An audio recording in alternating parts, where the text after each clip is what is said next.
창세기 강의를 시작하도록 하겠습니다. 여섯째 날에 대한 말씀을 먼저 읽고 시작하도록 하겠습니다. 창세기 1장 24절부터 31절까지 전체를 읽도록 하겠습니다. 시작. 하나님이 가라사대 땅은 생물을 그 종류대로 내되 육축과 기는 것과 땅의 짐승을 종류대로 내라 하시고 그대로 되니라. 하나님이 땅의 짐승을 그 종류대로 육축을 그 종류대로 땅에 기는 모든 것을 그 종류대로 만드시니 하나님이 보시기에 좋았더라. 하나님이 가라사대 우리의 형상을 따라 우리의 모양대로 우리가 사람을 만들고 그로 바다의 고기와 공중의 새와 육축과 온 땅과 땅에 기는 모든 것을 다스리게 하자 하시고 하나님이 자기 형상 곧 하나님의 형상대로 사람을 창조하시되 남자와 여자를 창조하시고 하나님이 그들에게 복을 주시며 그들에게 이르시되 생육하고 번성하여 땅에 충만하라. 땅을 정복하라. 바다의 고기와 공중의 새와 땅에 움직이는 모든 생물을 다스리라 하시니라. 하나님이 가라사대 내가 온 지면에 씨 맺는 모든 채소와 씨 가진 열매 맺는 모든 나무를 너희에게 주노니 너희 식물이 되리라. 또 땅의 모든 짐승과 공중의 모든 새와 생명이 있어 땅에 기는 모든 것에게는 내가 모든 푸른 불을 식물로 주노라 하시니 그대로 되리라. 하나님이 그 지으신 모든 것을 보시니 보시기에 심히 좋았더라. 저녁이 되며 아침이 되니 이는 여섯째 날이니라. 아멘. 우리 26절 7절만 다시 한번 읽겠습니다. 창세기 1장 26절 27절입니다. 함께 읽겠습니다. 하나님이 가라사대 우리의 형상을 따라 우리의 모양대로 우리가 사람을 만들고 그로 바다의 고기와 공중의 새와 육축과 온 땅과 땅에 기는 모든 것을 다스리게 하자 하시고 하나님이 자기 형상 곧 하나님의 형상대로 사람을 창조하시되 남자와 여자를 창조하시고 아멘. 아멘. 우리가 지난 시간에는 그죠? 우리의 형상 이렇게 하나님이 사람을 창조할 때 우리의 형상으로 창조하셨다 하면서 우리라는 복수를 쓰셨다. 그래서 하나님이 왜 우리라고 표현을 하셨을까 하는 거죠. 그래서 여러 가지 많은 의미가 있습니다만 하나님의 존재 방식 즉 삼위일체 하나님은 세 분이신데 한 분으로 계신다. 어떤 분에 대한 이야기냐? 성부 하나님, 성자 하나님, 성령 하나님 완전히 다르신 분. 그러니까 우리 사람으로 말하면 완전히 다른 세 사람이죠. 근데 한 사람으로 계시는 그게 사람의 관점에서 보면 이해가 안 되는 거죠. 이제 그 점이 사람과 하나님이 다르신 거다. 그래서 하나님은 완전히 다른 세 분임에도 불구하고 몇 분으로 계신다? 한 분으로 계신다 하는 삼위일체 하나님에 대해서 우리가 지난 시간 곰곰이 생각을 해 보았습니다. 이제 오늘 함께 나누려고 하는 것은 그죠? 하나님의 형상, 이번엔 형상에 대한 이야기가 되겠어요. 그죠? 우리가 그동안에 같이 여러 번 나누시면서 잘 정리가 되신 분도 계시고 또 정리가 안 되신 분도 계시겠습니다만 오늘 이 시간의 순서에 따라서 이 형상에 대한 이야기를 같이 나누시면 좋겠다. 그러니까 사람을 창조했는데 어떻게 했다는 거예요? 하나님의 형상으로 창조했다. 그러니까 이제 그 점이 좀 그죠? 난해하다 그럴까요? 이해하기가 어려운 거죠. 우선 어떤 의문이 들 수 있냐면 가만히 있어봐. 하나님은 영이시라는데 그죠? 영이신데 뭐가 있다? 형상이라는 것이 좀 걸려드는 문제가 되겠죠. 그래서 이게 참 무슨 말이냐 하는 이제 그런 점에 대해서 의문이 들 수가 있습니다. 그러니까 영이심에도 불구하고 형상이라고 말했을 때 무엇을 말씀하려고 하시는 것이냐? 이것도 생각해 보면 주님이 주시는 여러 가지 음성이 있다고 합니다만 우리는 이렇게 그 모든 것을 다 알려고 하는 게 아니라 가장 기초적이면서도 중요한 본질적인 얘기를 먼저 이야기를 나누어 보려고 한다 하는 이제 이 점을 좀 같이 생각해 보려고 합니다. 하나님이 사람을 당신의 형상으로 만들었다. 그죠? 하나님의 형상이면서 우리의 형상으로 만드셨다. 그러면 당연히 우리는 이제 성경을 해석할 때 하는 아주 중요한 방법 중에 하나가 되겠죠. 우선 그 구절에서 말하고 있는 것을 생각해 보는 거예요. 구절에서 해답을 찾아보고 그 구절에서 해답이 안 되거나 미진하면 구절 넓혀져 가지고 한 단락이라 그러죠. 성경으로 말하면 동그라미 이렇게 단락 안에서 이 구절의 의미가 뭔가 생각을 해보는 거죠. 그리고 또 이제 확장하고 더 미진한 부분이 있으면 그 단락이 들어있는 장이죠. 한 장, 그 장 전체를 문맥을 보면서 생각해 본다. 또 그런 다음에 어떻게 됩니까? 그 책, 그죠? 창세기면 창세기 전체 책 속에서 그 단락을 또 그 구절을 생각해 본다. 그런 다음에 이제 마지막으로 어떻게 할 수 있겠습니까? 성경 66권 전체에서 이 구절을 어떻게 봐야만 옳은 것인가? 이렇게 이제 차근차근 정리를 해가는 것이다.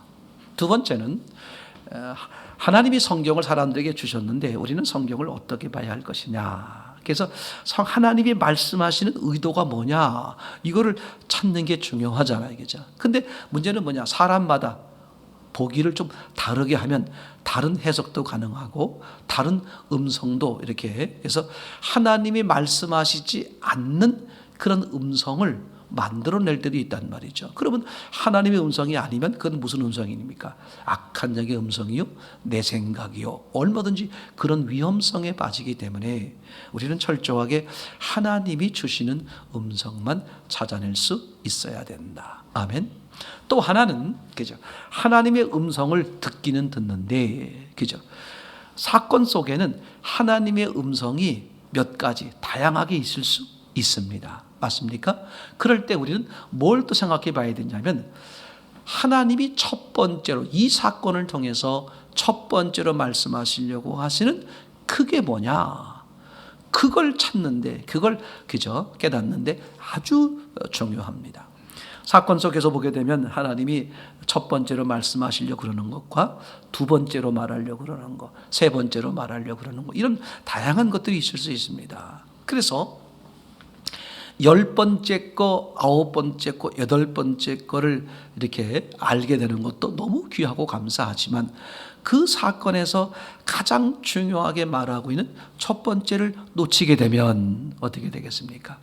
주의 음성을 바로 듣지 못하여 얼마든지 엄한 길로 갈 수 있게 된다. 그래서 우리는 이렇게 사건을 통해서 또는 성경 구절을 통해서 하나님이 말씀하시려고 하시는 첫 번째 것이 무엇이냐 이렇게 찾아보는 자세가 중요하겠죠. 더 나아가서 엄밀하게 말하면 하나님이 말씀하시는 내용이 뭐냐, 즉 정답을 찾기 위해선 우리는 어떤 과정을 거치면 좋냐, 그죠? 딱 잘라서 이 정답은 이겁니다. 이렇게 정답을 찾을 수도 있지만 그건 상당히 위험할 수 있는 방법이다. 정답같이 보이는 것들을 다 추려내는 거예요.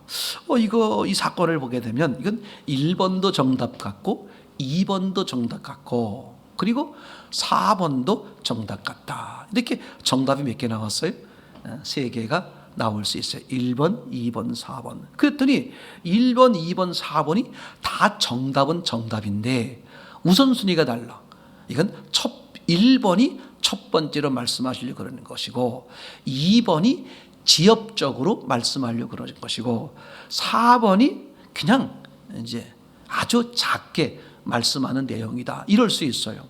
근데 그건 좀 다행인데 어떤 위험성이 있냐면 1번, 2번, 4번이 정답인 것 같아서 찾아놨는데 그 중에 얼마든지 하나님의 음성이 아예 아닌 게 있잖아요. 다시 말하면 악한 영의 음성 이런 것들이 있을 수 있단 말이죠.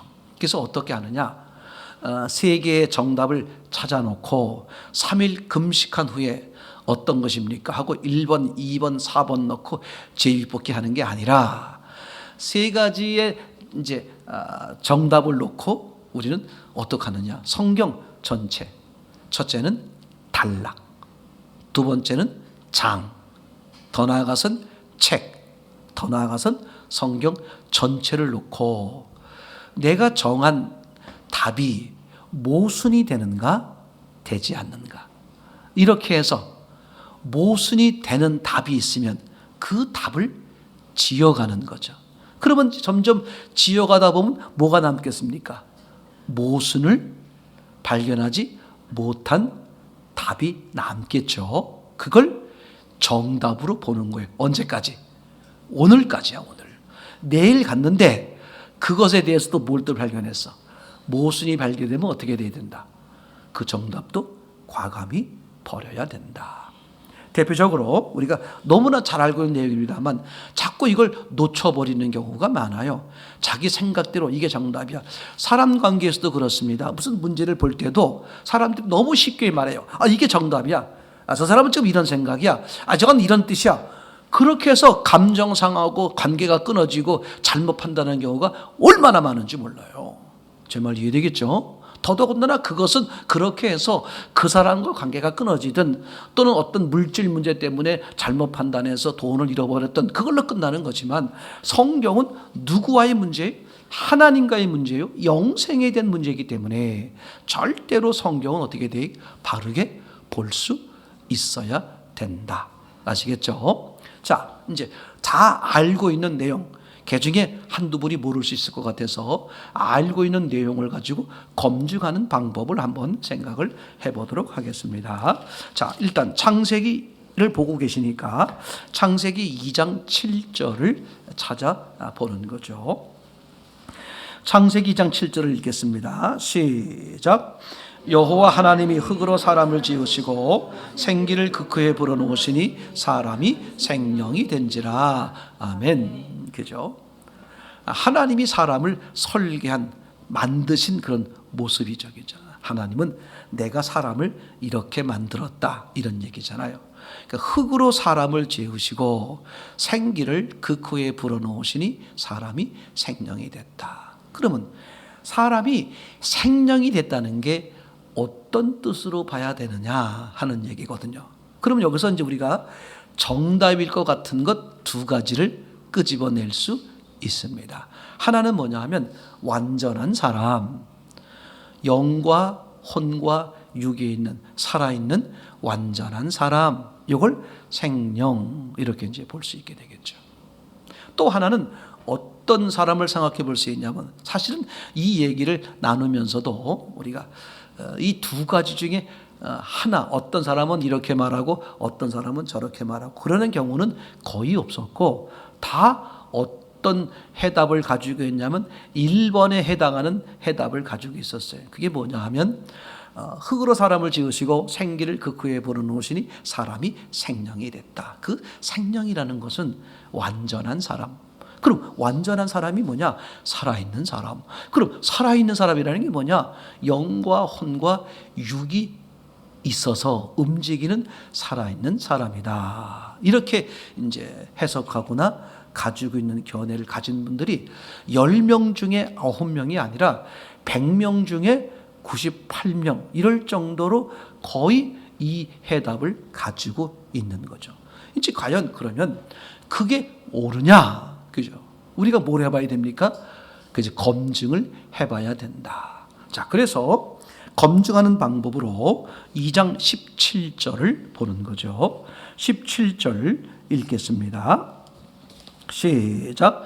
선악을 알게 하는 나무의 실과는 먹지 마라. 네가 먹는 날에는 정령 죽으리라. 무슨 뜻이냐 하면, 그죠? 하나님이 어떻게 말씀하시는 거예요? 다른 과일들은 다 먹어도 좋은데 딱 하나, 뭐만 먹지 마라?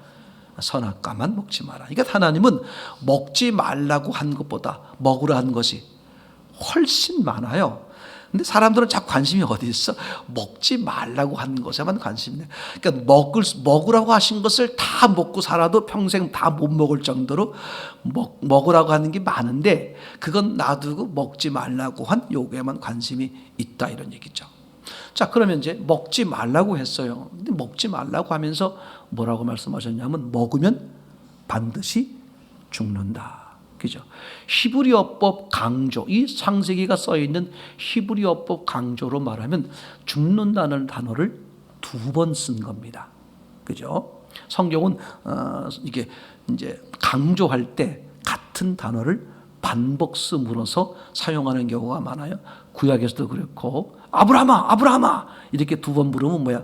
지금 아브라함을 급히 부르는 강조가 되는 거잖아요. 신약 성경에서도 뭐라고 말합니까? 진실로, 진실로겠죠. 그러니까 예수님의 말씀은 곧 하나님 말씀인데, 어떤 때는 그냥 말씀하시고, 어떤 때는 내가 진짜로 말하는데 이렇게 말씀하시고, 어떤 때는 그 진실로란 말을 2번을 반복하셔서 말씀하셨어요. 복음서에 보시면 진실로라는 단어를 2번 반복해서 말씀하신 성경 구절이 몇 개 안 돼요. 한번 집에 가서 찾아보셔서 너무 놀라워. 얼마나 중요하시면, 그게 우리에게 얼마나 중요하면 그렇게 강조했을까? 몇 개 안 됩니다. 아주 그냥 먹어버리세요. 그죠? 이렇게 하나님은 이제 강조하기 위해서 단어를 반복해 쓰는데, 지금 같은 경우에 먹으면 죽는다 이렇게 말하는 게 아니라 죽는다를 2번 씀으로써 해석을 반드시, 즉시, 그죠? 이런 아주 죽는다는 걸 강조하는 거잖아요. 그죠? 자, 그 다음에 이제 이 17절 반드시 죽는다 한 다음에 3장 7절에 보면 사람이 선악과에 대한 반응이 나옵니다.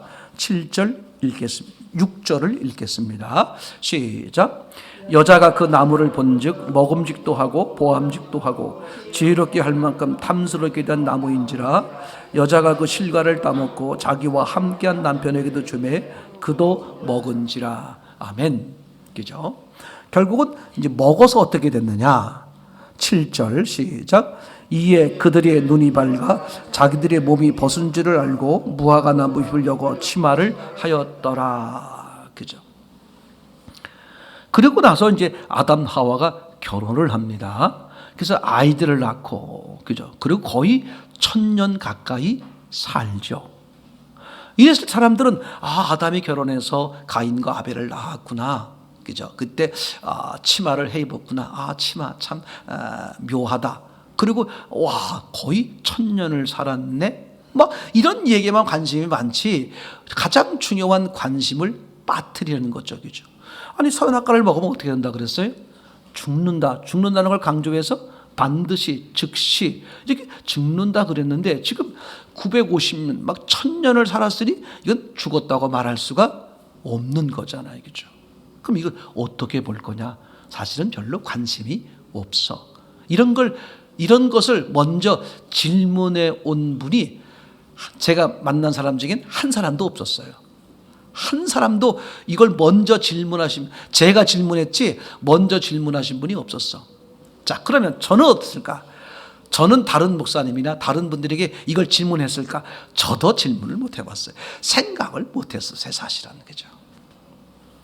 그러면 이게 이상하단 말이에요. 반드시 죽는다 그랬으면 어떻게 돼야 됩니까? 반드시 죽는 모습이 돼야 되는데 안 죽었단 말이죠. 자, 이제 그럼 우리는 사람을 믿을 거냐, 현상을 믿을 거냐, 말씀을 믿을 거냐, 사람을 믿을 거냐, 하나님을 믿을 거냐, 말씀을 믿을 거냐, 현상을 믿을 거냐가 이제 여기서 딱 귀결되는 거겠죠. 그죠? 현상을 믿으면 아담과 하와는 안 죽은 거죠. 그죠? 1000년을 살았으니까. 그런데 말씀을 믿는다면, 말씀이 뭐라 그랬습니까? 먹으면 반드시 죽는다. 그랬으니까 어떻게 돼야 됩니까? 이 선악과 7절 선악과를 먹고 나서의 이 아담 하와의 모습이 무슨 모습이다? 죽은 모습이다. 아니, 숨을 쉬고 결혼해서 애를 낳고 있는데 죽은 모습이라고요? 이런 의문이 들잖아요. 그러면 이렇게 해야 되겠죠. 하나님이 말씀하시려고 하시는 죽음이 사람들이 생각하는 죽음과 다른 거구나. 제 말 이해되겠죠? 이게 중요한 거죠.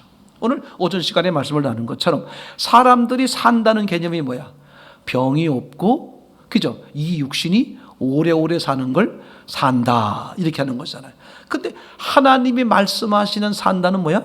영이 영원히 사는 것을 말하는 거잖아요. 완전히 뭐야? 서로 관점이 다른 거죠. 그죠? 그래서 하나님의 말씀이 옳아야 되니까 지금 선악과를 따먹은 이 모습이 뭐가 되어야 된다? 죽은 모습이어야 된다. 맞습니까? 자, 그러면 이제 17절로 2장 17절로 다시 돌아가 봅니다. 지금 성경을 보는 방법을 이제 말씀드리는 거예요. 17절을 다시 보게 되면, 자, 주님이 이제 말씀하시죠. 선악을 알게 하는 나무의 실과는 먹지 마라. 네가 먹는 날엔 정녕 반드시 죽으리라. 누구에게 한 말이냐 이거죠. 그죠? 사람에게 한 말이죠. 그럼 이 당시로 말하면 누구에게 한 말이에요? 2장 7절에 사람에게 한 말이죠. 이 당시 누구밖에 없었습니까? 2장 7절에 창조된 그 사람밖에 없잖아요. 그 사람에게 한 말입니다. 넓은 범위로는 모든 사람에게 말하는 것이지만 이 성경상 좁은 범위로 말하면 누구에게? 지금 2장 7절에 창조된 유일한 그 아담인 그 사람에게 말하는 거예요. 아담에게 말하는 거죠. 너는 다 먹어도 좋다. 다만 이 선악과는 먹지 마라. 먹으면 즉시 반드시 죽는다. 요 얘기잖아요. 근데 아담이 어떻게 선악과를 먹었어요. 그럼 어떻게 돼야 돼? 우리 예상대로 꼴까닥하고 숨이 끊어져야 되는데 끊어졌어요? 길었어요? 길어도 너무 길었어요. 어떤 분들은 지금 100년 산다 그러니까 아이고 그 긴 세월을 어떻게 살아? 아이고 그지? 그랬으면 이 1000년 사시는 분들은 그 긴 세월을 어떻게 살았을까 싶은 생각이 들어. 그죠? 생각해 보세요. 맨날 뭐 하고 지냈을까? 그때 1000년 동안 사실 때 이분들 얼마나 심심했을까? 그죠? 우리 한국에 좀 누가 좀 일찍 했으면 고스톱 같은 거를 알려줬으면 아직 적어서 맨날 그냥 하고 너무 좋았을 텐데. 그죠? 그런데 분명히 하나님이 뭐라고 말씀하셨어요? 너는 먹으면 즉시 반드시 죽는다. 근데 하나님 말씀대로 말씀이 오르려면, 하나님이 진짜 하나님이 되려면 그 말씀대로 죽어야 돼. 즉, 이 지금 1000년 동안 살고 있는 모습이 뭐다? 하나님 보시기엔 죽은 모습이다. 이렇게 봐야 되겠죠? 그러면 이게 어떤 모습이길래 그럴까? 성경이 말하는 죽음이 뭘까? 이런 얘기죠. 그래서 다시 2장 7절로 다시 돌아오는 거예요. 하나님이 만드신 사람이 어떤 모습이었던가 하는 얘기죠. 2장 7절에 있는 생명인 사람에게 하나님이 말씀한 거거든요. 너 이거 먹으면 어떻게 된다? 반드시 즉시 죽는다. 그죠? 근데 어떻게 됐어요? 1000년 동안 살았으니까 육체의 죽음을 말하는 것은 아니겠죠. 그죠? 그러면 성경에서 보게 되면 육체의 죽음 말고 또 뭐가 있습니까? 영적인 죽음. 지옥 가는 거죠. 그럼 지옥은 왜 가죠? 하나님과 분리되니까 지옥 가는 거죠. 하나님을 떠나면 지옥 가는 거잖아요. 그러니까 이 전체 문맥이 맞으려면 2장 7절에 사람이 생명이 되었다. 이 말은 사람이 영과 혼과 육이 있어서 숨을 쉬는 사람, 단지 그 사람을 말하는 게 아니라 그 사람에게 뭐가 있다? 하나님이 함께 계시는 모습의 사람, 이런 뜻이죠. 자, 이제 그러면 2장 7절부터 해석을 해보면 이렇게 말할 수 있습니다. 흙으로 사람을 지었대. 뭘 지었다고요? 사람, 완전한 사람을 지은 거예요. 영과 혼과 육이 있는 완전한 사람을 지어놓고 생기가 뭔지는 모르겠어요. 생기를 그 사람에게 집어넣었더니 그 사람에게 누가 생겼다? 하나님이 함께 하시더라. 그러면 생기는 짐작해 볼 때 뭐라고 생각할 수 있어요? 하나님의 영이 함께 했다는 말이구나. 그래서 생명이라는 것은 사람과 하나님이 어떻게 있는 거예요? 하나로 계시는 이 상태를 생명. 그죠? 이런 사람에게 말하는 거죠. 선악과를 따먹으면 반드시 죽는다? 그죠? 선악과를 따먹는다는 건 무슨 뜻이에요? 하나님 말은 거짓말이야. 그죠? 안 죽어. 내 말이 오라. 하나님 말은 거짓말이야. 하나님의 말이 거짓이면 하나님이 거짓이죠. 그러니까 하나님을 버리고 내 마음대로 결정하는 거잖아요. 하나님을 버리는 거죠. 이게 선악과를 따먹는 거죠. 즉 하나님과 내가 분리, 떨어진 거야. 이걸 뭐라 그런다? 이걸 죽음이다. 성경은 요 얘기잖아요. 그러니까 성경은 두 가지 죽음을 말하는 거죠. 하나는 영혼과 육체가 분리되는 죽음. 아이고 어느 분이 돌아가셨습니다. 이렇게 말할 때 그 죽음이죠. 그죠? 근데 성경이 또 하나 진짜 말하고 싶은 죽음은 뭡니까? 하나님과 함께 있는 게 사는 것이고 하나님이 없으면 숨은 쉬지만 이건 이미 죽은 거다. 이렇게 살다가 이걸로 끝나면 어떻게 돼요? 그대로 지옥으로 옮겨가는 거잖아요. 그죠?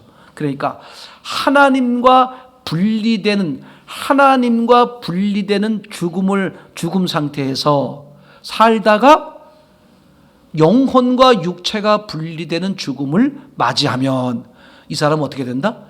영원한 죽음, 지옥에 빠진다. 이런 얘기가 되잖아요. 그러니까 창세기 2장 7절에 우리가 어떤 해석을 했었냐 하면 흙으로 사람을 지으시고 생기를 그 코에 불어넣으시니 사람이 생령이 됐다라고 말할 때 그 생령이 살아있는 사람, 숨을 쉬는 사람, 그렇게 해석하면 저 D가 어떻게 돼야 돼요? 단지 숨을 쉬는 사람이라면 숨을 쉬는 사람한테 너 선악과 먹으면 죽는다. 그랬으면 어떻게 돼야 돼요? 숨이 끊어져야 되는데 안 끊어지고 영원히 오랫동안 1000년 동안 살았잖아요. 그러니까 이것은 숨이 끊어지는 죽음을 말하는 게 아니라 하나님을 떠나는 죽음을 말하는 거다. 이해되겠죠? 그래서 2장 7절에 생명이라는 것은 하나님과 함께한 사람, 이렇게 해야 그게 정답이 되는 거겠죠. 이렇게 모순을 찾아서 버리면 모순되지 않는 정답이 하나 남게 된다. 이렇게 풀어가는 거죠. 자, 오늘 이야기입니다. 사람을 만들 때 어떻게 만들었다? 하나님의 형상. 그럼 무슨 어디를 봐야 돼요?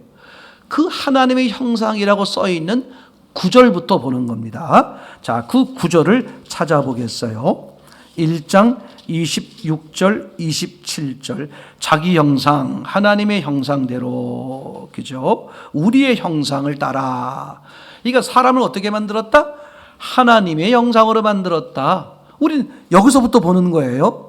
그럼 하나님의 형상으로 만들었다. 이 구절에서 그럼 하나님의 형상이 뭐지? 아까 서두에 말씀드린 것처럼 하나님은 영이신데 형상이 없는 분, 육체가 없는 분인데 아니 뭘 닮을 게 있어야 닮지.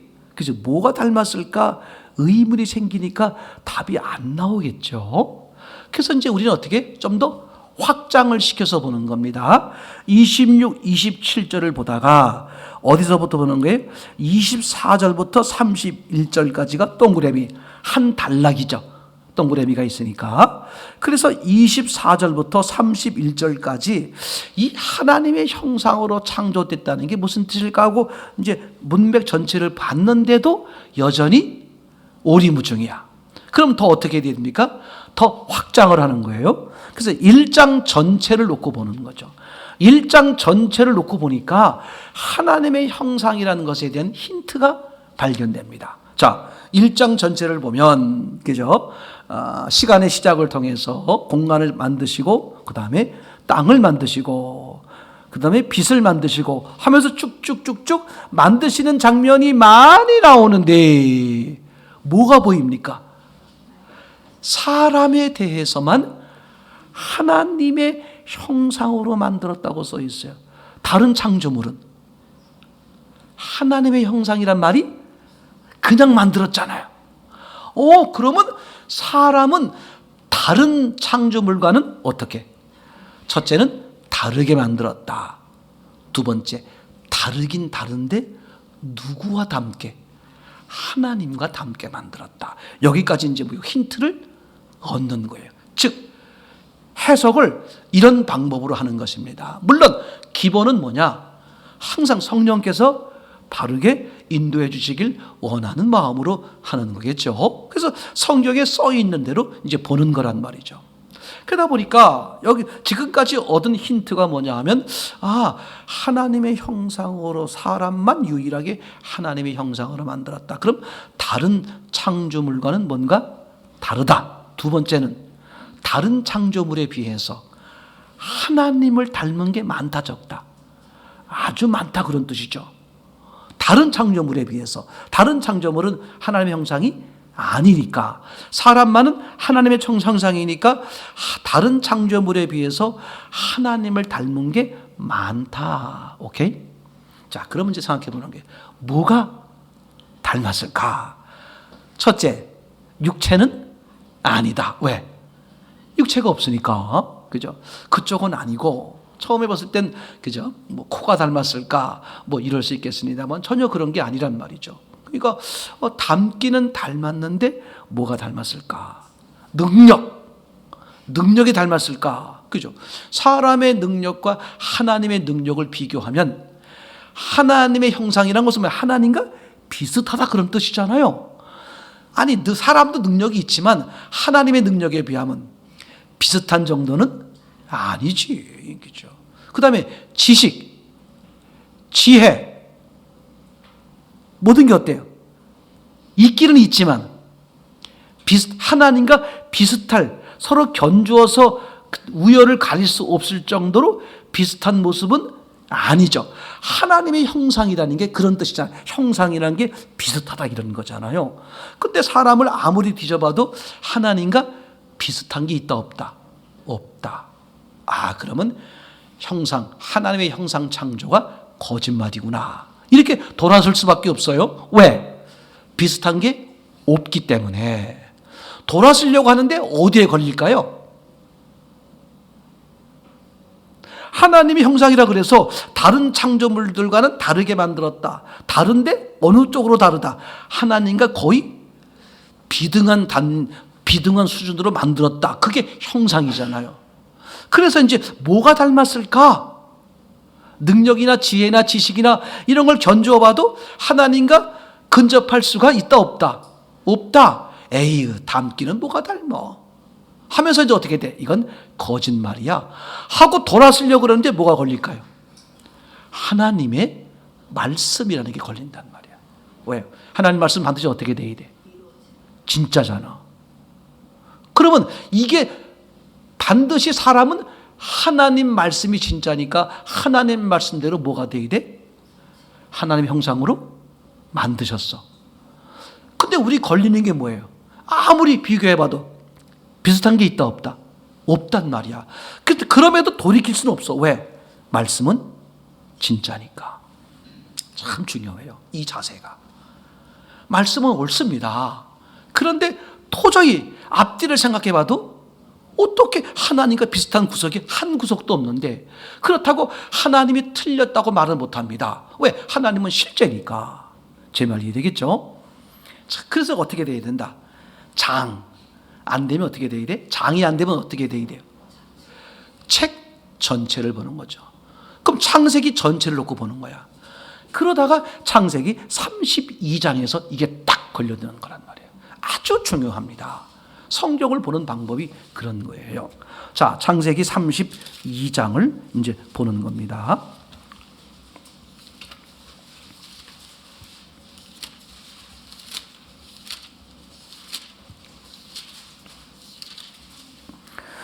창세기 32장 24절 말씀이라 그랬죠.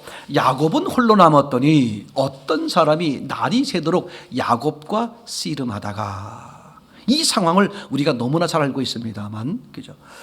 지금 야곱이 도망 나온 거죠, 그죠? 외삼촌 라반의 집에서 있다가 거기서 결혼도 하고 많은 은혜를 입었음에도 불구하고 아주 잔머리를 굴려가지고 그 삼촌의 재산을 다 뺏은 건 아닙니다. 뺐다시피 머리를 써가지고, 그죠? 아주 큰 재산을 이루니까 그 삼촌의 아들들이 가만히 있겠습니까? 호시탐탐, 그죠? 죽이려고 그러는 거죠. 그래서 할 수 없이 도망 나온 거예요, 지금. 그럼 어디로 가야 돼? 이제 고향집, 아버지 집으로 가야 되는데, 이제 도망 나올 땐 몰랐는데, 한숨 쉴만 하니까 누가 등장해요? 예, 이 야곱 자기를 죽이려고 에서가 부하 400명을 데리고 나온 거예요, 지금. 왜 집에서 안 기다리고 나를 마중 나왔을까? 집에서는 누가 있습니까? 아버지가 있으니까 못 죽이잖아요. 아버지, 지금 소식을 들으니까 우리 동생 아버지 그 둘째 아들 야곱이 지금 이렇게 돌아온다고 합니다. 혹시 길에서 무슨 변당할지 모르니까 제가 나가서 잘 이렇게 만나서 잘 데리고 오겠습니다 하고 부하 400명을 데리고 온 거란 말이에요. 근데 에서의 마음은 뭐예요? 이 철천지 원수 외나무다리에서 만났구나. 그 야복강 이제 나루터에서 강가에서 에서는 저쪽 편에 있고 야곱은 이쪽 편에 있고 이제 이 밤만 지내면 만나야 돼. 야곱으로서는 어때요? 진퇴양난이야. 돌아갈 수도 없고 앞으로 나아갈 수도 없고 이제 마치 죽은 목숨 같은 거죠. 산송장이다. 그래도 과언이 아닌 거죠. 이때 아주 중요합니다. 하나님이 사람의 모습으로 등장을 하죠. 그죠? 하나님이 천사를 보냈던, 그죠? 주의 사자를 보냈던, 이렇게 해서 지금 이제 이 사람이 등장을 합니다. 24절이죠. 그 사람이, 이게 뒤에 보게 되면 하나님이신 것이라는 게 확인되어지죠. 제가 말을 바꾸겠습니다. 야곱은 홀로 남았더니 하나님이 날이 새도록 야곱과 씨름하다가, 문맥상 보면 이런 거예요. 야곱이 이제 아주 막 이렇게 곤고하게 됐어. 앞으로도 못 나가고 뒤로도 못 나가고.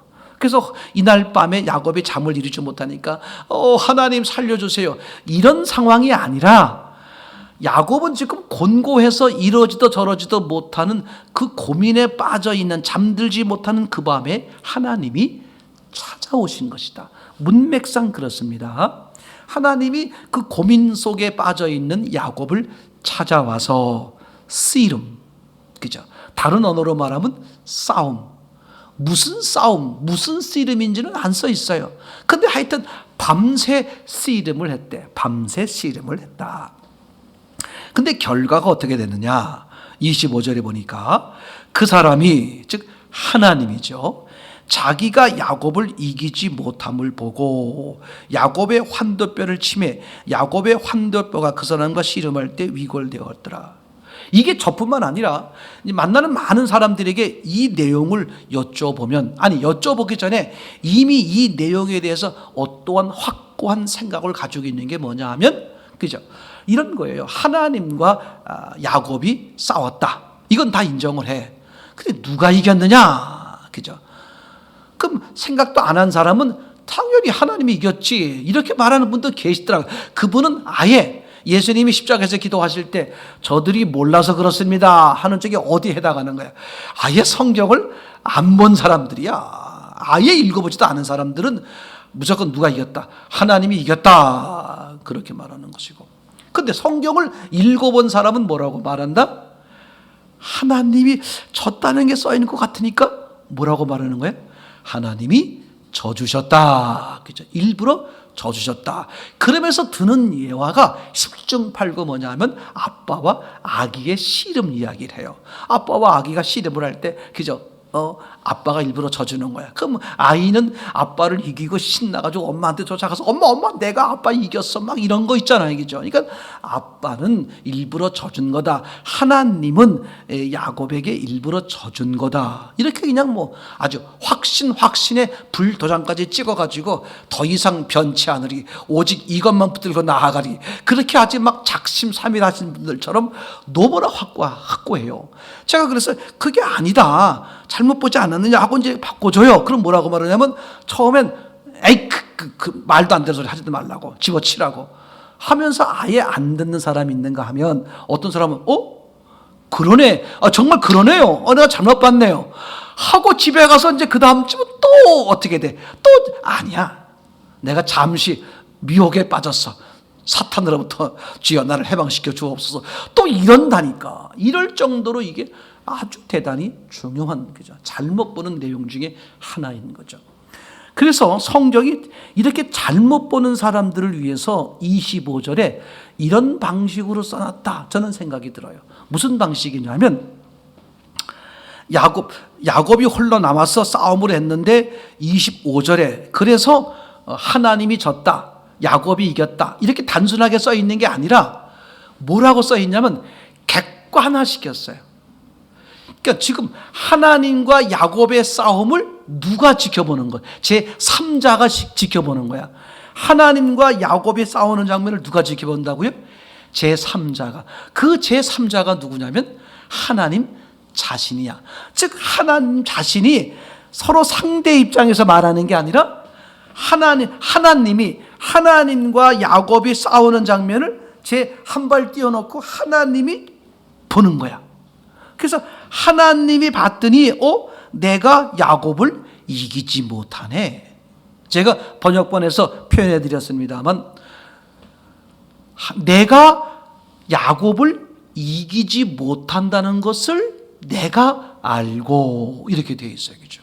그러니까 이것은 하나님이 야곱을 안 이긴 게 아니라 못 이긴 거다.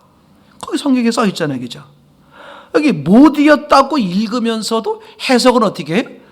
안 이겼다. 이런 분들이 얼마나 많은지 몰라요. 그래서 혼이 육을 지배한다는 게 맞아요. 정신일도 하사불성. 그죠? 정신이 육을 지배한다. 그러니까 정신 속에서 그렇다 여기면 육은 다른 걸 만지고 있어도 어떻게 여기는 거야? 그래서 이런 거 있지 않습니까? 자라에게 물린 사람 소뚜껑만 봐도 어떻게 된다?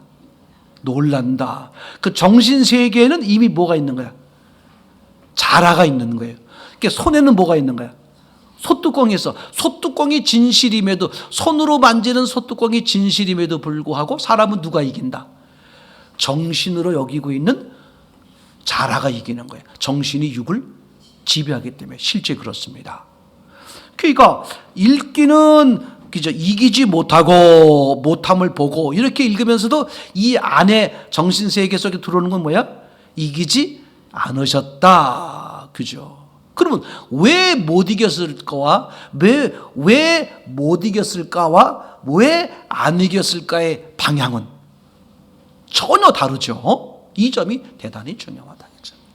그래서 결국은 하나님 자신이 야곱을 이기지 못하는 걸 당신 스스로가 보고, 해가 뜨면 이제 하나님은 떠나야 돼. 그러니까 재빨리 엉덩이 뼈를 쳐서 불구를 만들어 버리는 거다, 이런 얘기가 되겠죠. 그럼 우리가 이제 참 놀라워요. 하나님이 성경을 기록했을 때는 반드시 누가 알아보도록, 그 사람 읽는 독자가 알아보도록 하나님은 반드시 기록하시는 분이에요.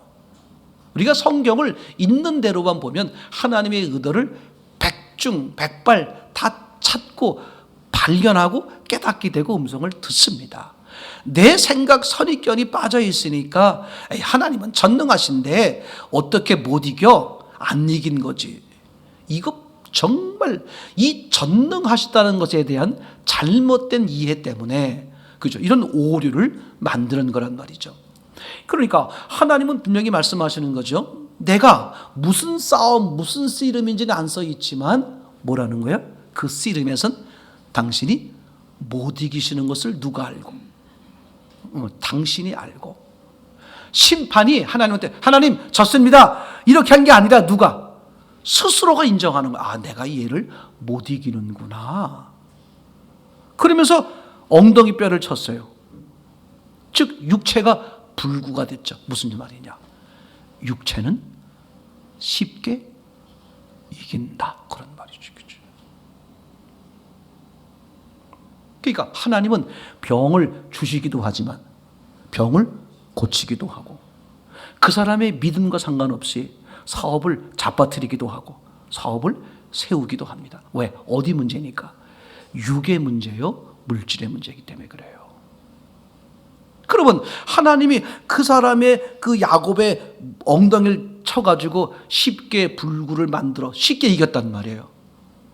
그럼 처음부터 그렇게 하지, 그죠? 그 앞에 무슨 싸움을 했을까? 이건 우리 부부간에 너무나 잘 아는 거죠. 그죠? 이게 부부간에 무슨 싸움 합니까? 말 씨름하죠. 말 싸움. 그럼 백전백승 누가 이겨? 부인이 이겨. 부인이 이겨. 저걸 무슨 수로 이겨? 저걸 우리 남자들 다 알잖아요. 저걸 무슨 수로 이겨? 주님 오실 날까지 이게 해답이 없어. 무슨 수로 이겨? 아무도 주님 저거 어떡합니까? 난 못 이깁니다. 주님이 그래. 나도 못 이긴다.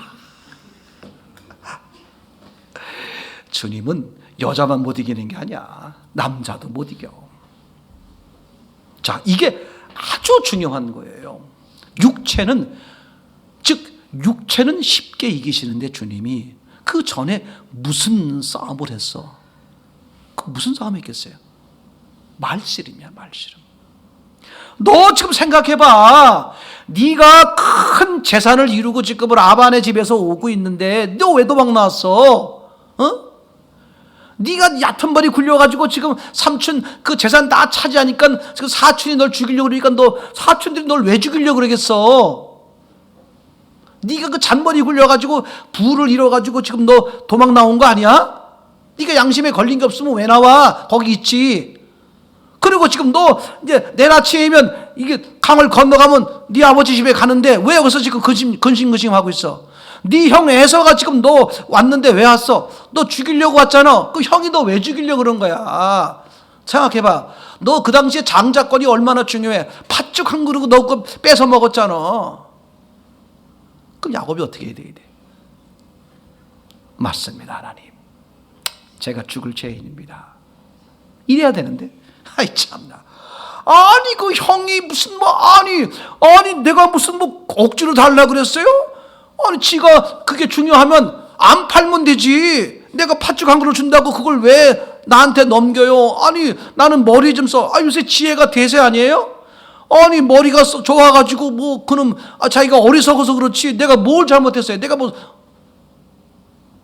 물론 내가 아버지한테 내가 이렇게 좀 얼마나 내가 축복을 받고 싶었으면 그 형 대신 또 이게 그러니까 이 하나님하고 야곱이 지금 뭐 하는 거예요? 말싸움 하는 거야. 야곱이 앉아. 내가 뭘 잘못해? 지놈들이 머리가 나빠서 그런 거지. 아니 인생은 다 뭐야? 지혜롭게 해야지. 약삭 빠르게 해야지. 아니 축복 받으시는데 내가 왜 그걸 주저해? 내가 빨리 받을 수 있으면. 그래서 새벽 시간에 저 마트에 가봐. 무슨 날 하루나 날 있으면 그냥 새벽부터. 내가 어저께도 신세계 백화점 앞에 여기 지나갔는데 문 열기 전이에요. 내가 할머니들이 마트 앞에서 배추가 10,000원짜리 한 망에 10,000원인데 3,000원에 판대. 그럼 할머니들이 할 일 없으니까 새벽부터 쭉 가서 서 있으면 이해가 되는데 신세계 백화점 앞에 젊은 친구들 20대 젊은 친구들이 아예 의자 깔판 가서 그 백화점 앞에 쭉 여기까지만 얘기할게. 그런 거라면 내가 이해가 돼. 지금 이 하나님이 말이죠. 하나님이 야곱과 말씨름하는데 하나님이 이놈이 도대체 내 말을 안 받아들이는, 인정을 안 하는 거야. 고집이 센 거야.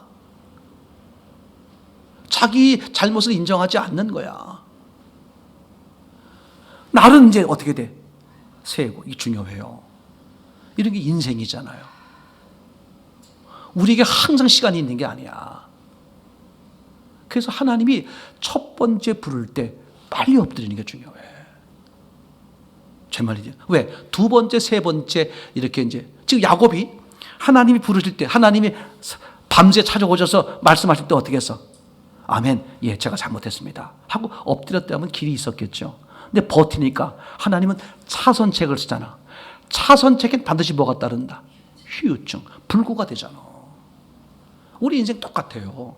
차선책을 따르니까, 그죠? 아픔이 있기도 하고, 어려움이 있기도 하고, 문제가 생기기도 하고, 하나님은 그 심판이 아니야.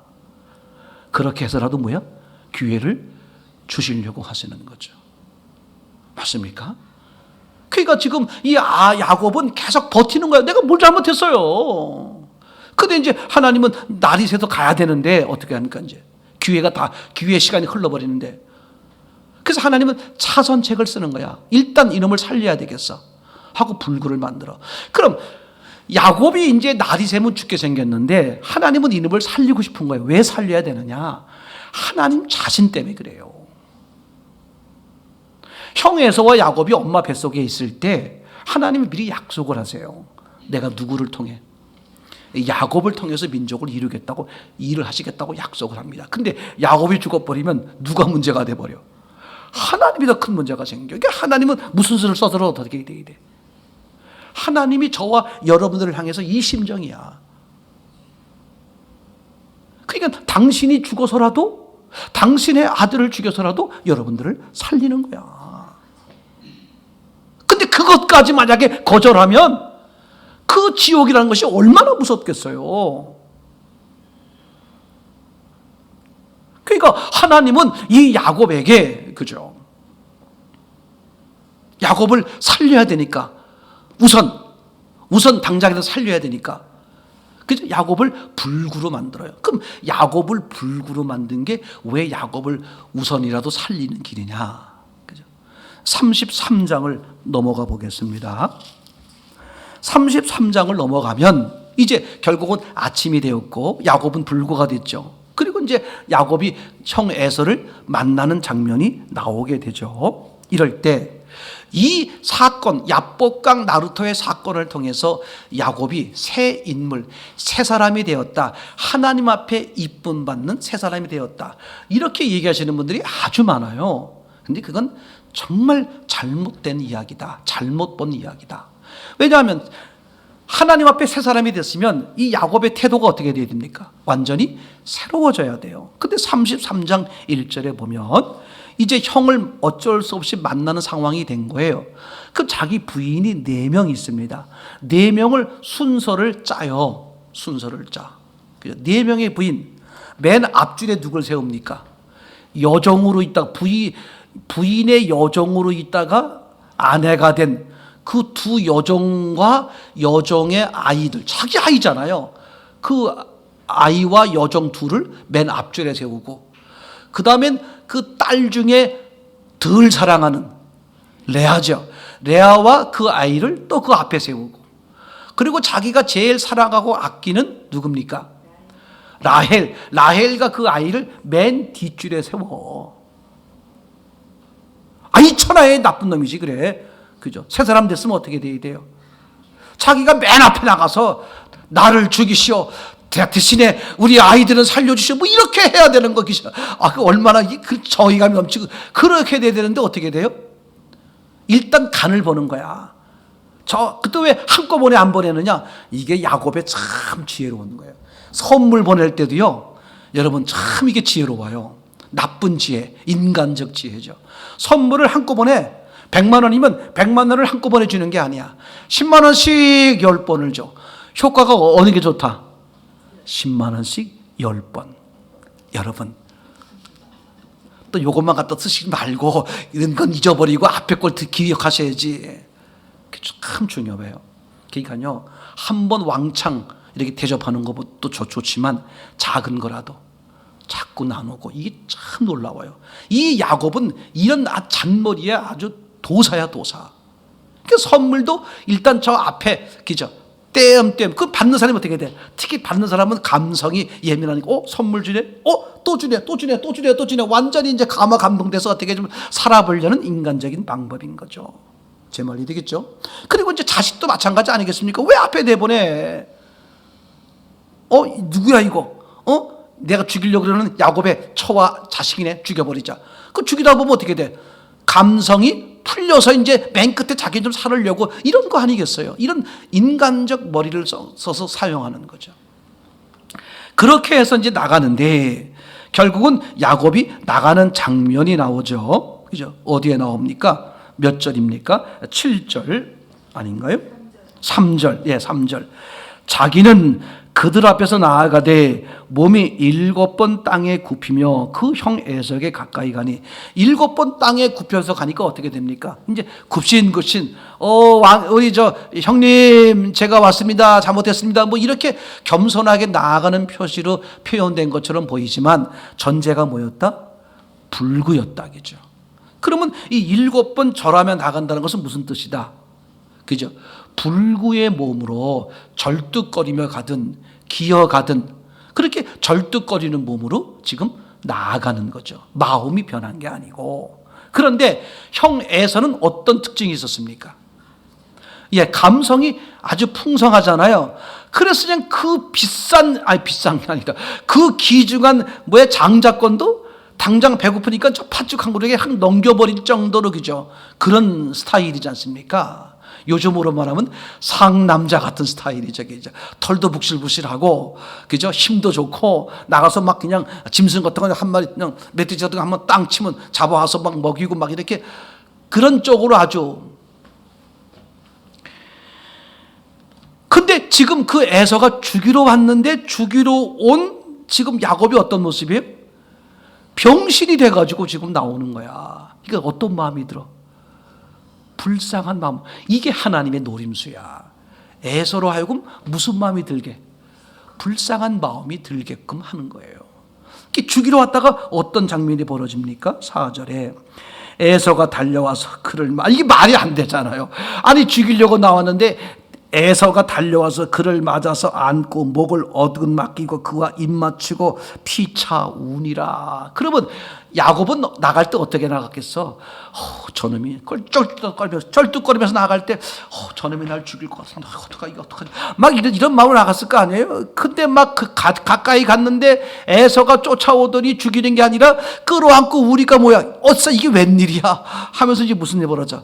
같이 우는 거지 뭐 얘기가 그죠? 그와 입맞추고 피차 우니라. 그죠? 5절에 보게 되면 이 여인들은 자식들은 다 뭐냐? 그죠? 그랬더니 5절에 보니까 이렇게 중간에 이렇게 썼습니다. 야곱이 가로되 하나님이 주의 종에게 은혜로 주신 자식입니다. 주의 종이 누구야? 자기를 말하는 거. 주는 누구야?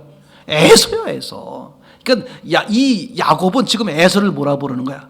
나의 주인입니다. 이게 얼마나 이런 사람은 사회에 성공합니다. 하나님에게 버림받을지언정 아주 약삭빠르잖아요. 이 사회의 관계를 잘하는 사람이에요. 그죠? 죽일까봐 그냥 덜덜 떨다가 울면서 끌어안아 주니까 함께 울다가 이제 어떻게 돼요? 이젠 에서를 뭘로 표현하는 거야? 나의 주인이라는 거야. 주의 종에게 주신 것입니다. 이렇게 이제 이야기를 하고 나가는 것이죠. 자, 8절. 에서가 가로되 나의 만난 바 이 모든 때는 무슨 까닭이냐? 그죠? 도대체 이 선물 보따리는 다 뭐냐? 그랬더니 야곱이 뭐라 그럽니다. 내 주께가 누구야? 하나님 말하는 게 아니죠. 에서에게 은혜를 입으려고 합니다. 이렇게 말하는 거죠. 그죠? 그랬더니 이제 에서가 마음이 완전히 풀렸어요. 9절에 에서가 가로되 뭐라고 말해? 내 동생아. 이제 뭐라고 불러줘? 동생이라고 불렀죠. 이랬더니 이제 또 야곱은 또 그럼 에서를 어떻게 부르겠어요? 참 신기합니다. 10절입니다. 야곱이 가로되 그렇지 아니하니이다. 형님께 은혜를 얻었사오면. 그죠? 뭐라고 바뀌었어? 아까 주에서 이제 형님. 관계를 해봐. 아주 기가 막힌 거죠. 야곱처럼 살면 세상에 성공합니다. 단지 하나님께 벌을 받을 뿐이지. 그죠? 이걸 왜 보세요. 자, 결론입니다. 이스라엘 백성이잖아요. 이스라엘 백성이 하나님을 대표하는 사람들로 대표하는 민족이잖아요. 그러니까 이스라엘을 사랑한다는 얘기는 모든 사람을 대표로 쓰는 거죠. 근데 이 이스라엘이 누구의 이름 바꾼 거예요? 야곱이죠. 즉 야곱이 누구냐? 우리 모든 사람이에요. 우리 모든 사람이 무엇으로 산다? 사람의 잔머리로 사는 거야. 지혜로 사는 거야. 그걸 깨트려. 그걸 죽어야. 그걸 내려놔야 하나님의 지혜가 임한다. 아주 명쾌한 거잖아요. 그죠? 제 말 이해되겠죠? 그럼 야곱이 진짜 언제 변하느냐? 제 개인적인 견해로 보면 나중에 요셉까지 이제 다 잃어버리잖아요. 그죠? 요셉 잃어버리고 베냐민까지 잃어버리는 상황이 되죠. 야곱이. 그게 무슨 뜻입니까? 야곱이 죽은 거나 마찬가지다. 근데 어떻게 됐습니까? 요셉이 살아있잖아요. 그래서 이제 어떻게 됩니까? 야곱을 불러오죠. 그래서 바로 앞에 갑니다. 바로 앞에 가서 뭐라고 고백합니까? 내가 조상들보다 오래 살진 않았지만 어떤 삶을 살았다? 험난한 삶을 살았다. 험난하던 게 갖은 고생을 했다, 그 얘기겠습니까? 그 얘기도 맞지만 영적인 얘기하는 거죠. 내가 헛살았습니다. 내가 인간적으로 살았습니다. 저는 그때 야곱이 새로워진 것이다, 이렇게 생각을 해봅니다만, 아주 중요한 사실은, 자, 여기서 보면, 그죠? 하나님은 야곱으로 대표되는 이 모든 사람, 즉 사람에게 육체는 마음대로 하신다. 근데 뭐는 마음대로 못 하신다, 안 하신다. 뭐 사람의 마음에 대해선. 그러니까 가룟 유다가 예수님을 팔아먹을 걸 뻔히 알면서도 예수님이 전능한 능력으로 막지를 않으시는 거예요. 제 말 이해되겠죠? 지금도 그죠? 하나님이 전능하시고 무한한 사랑이 있음에도 불구하고 지옥 가는 사람들이 있다 없다? 있는데 왜 능력이 많으신데 왜 안 막어? 그 사람 가지고 그 능력으로 강제로 막으시고 아예 지옥문을 닫아버리면 되지. 선악과를 따먹게 왜 놔두셔? 아예 선악과를 처음부터 안 만들면 되는 거지. 이 본질적인 문제가 해결되는 이유가 뭐냐면, 하나님은 사람에 대해서, 특별히 사람의 무엇에 대해서, 영이 있는 마음에 대해서는 어떻게 한다? 인격적. 즉 하나님과 사람은 위치가, 능력이 엄청난 차이가 있지만, 하나님은 강자요, 사람은 약자이지만, 하나님이 강자임에도 약자인 사람을 어떻게 대하겠다? 하나님 자신을 대하듯 대하겠다. 이게 인격적으로 관계하겠다. 그게 하나님의 형상으로 창조했다. 이 첫 번째 의미를 갖는다, 그런 말이에요.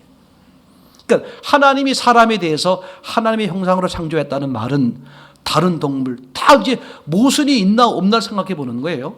그럼 다른 동물과는 하나님이 인격적일까? 아니란 말이에요. 그렇죠? 오직 누구에게만? 사람에게만. 그것도 사람의 무엇에게만? 사람의 영, 마음에만. 이런 얘기죠. 그래서 죄의 사함, 구원의 문제는 인격적이에요. 내가 동의하고 받아들일 때에 이루어지게 되는 거잖아요. 맞습니까? 근데 육체의 문제는 그렇지 않아요.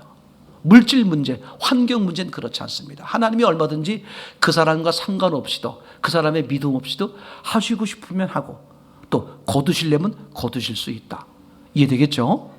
결론, 하나님의 형상으로 창조했다는 말은 무슨 뜻이냐? 결국은 사람과 하나님이 여전히 능력에서는 엄청난 차이가 있음에도 불구하고, 그러니까 어른과 아이처럼 차이가 있음에도 불구하고 어른이 아이를 어떻게 대한다? 어른 자신처럼 상대의 의견을 100% 존중해서 대하겠다. 하나님이 사람에게만 그렇게 대하겠다. 왜 그러냐? 하나님이 처음부터 그런 사람하고만 영원히 함께 지내고 싶다. 이 계획, 이 목적 때문에 그런 거죠.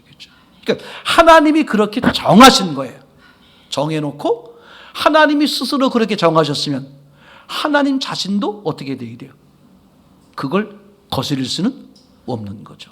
제 말이 되겠죠? 마치 하나님이 전지전능하심에도 불구하고 못하시는 게 있다. 예를 들면 죄를 짓는 건 못하시잖아요.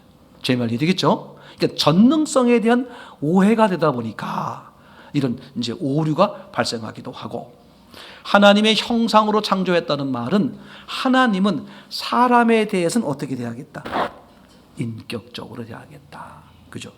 그럼 인격적으로 대하려면 반드시 사람에게 뭐가 있어야 돼? 영이죠. 하나님의 영과 사람의 영이 있을 때만 이게 가능한 거잖아요. 이해되겠죠? 그러니까 하나님의 형상이라는 의미는, 그죠?